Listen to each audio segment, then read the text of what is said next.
There's a clause that shows up in almost every Department of Defense contract involving sensitive information. And like with any services terms and conditions, most people sign it without actually reading it.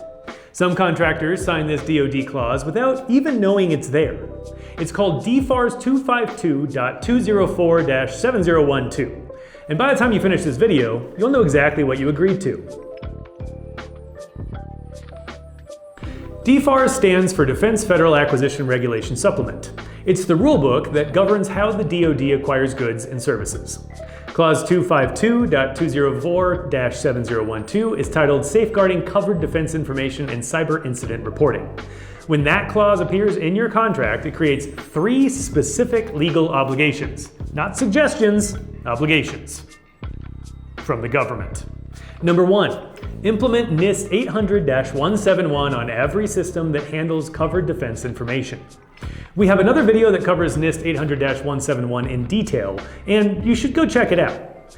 The second obligation, use a cloud service that meets FedRAMP moderate security standards. And number 3, report cyber incidents to the DoD within 72 hours of discovery. That's it. 3 things. Simple enough, right? But each one carries real weight. Let's break it down.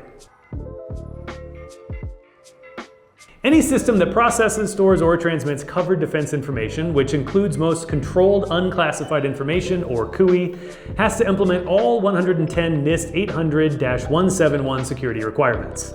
That includes your laptops, your servers, your emails, and your file storage. Not your company in theory, your actual systems, how they're actually configured and actually working.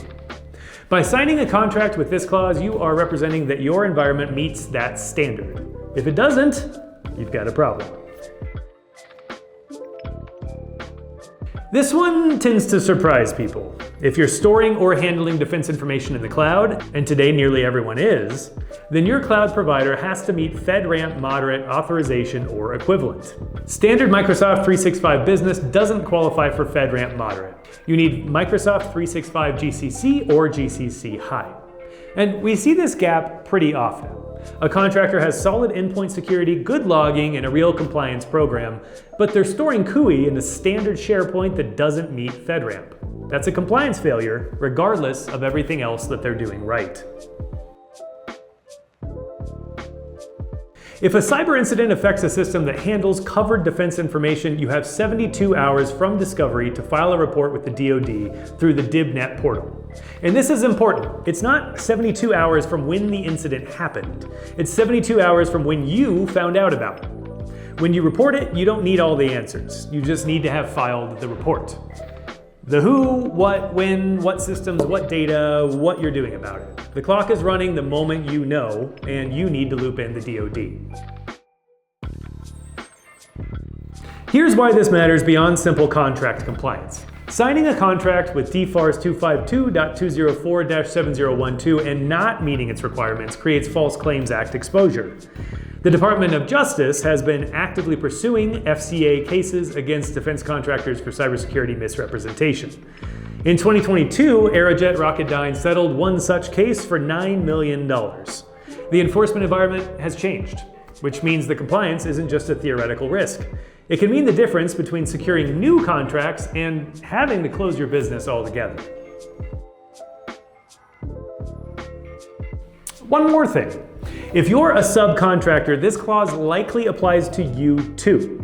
Primes are required to flow it down to any sub handling the same covered information. So check your subcontract.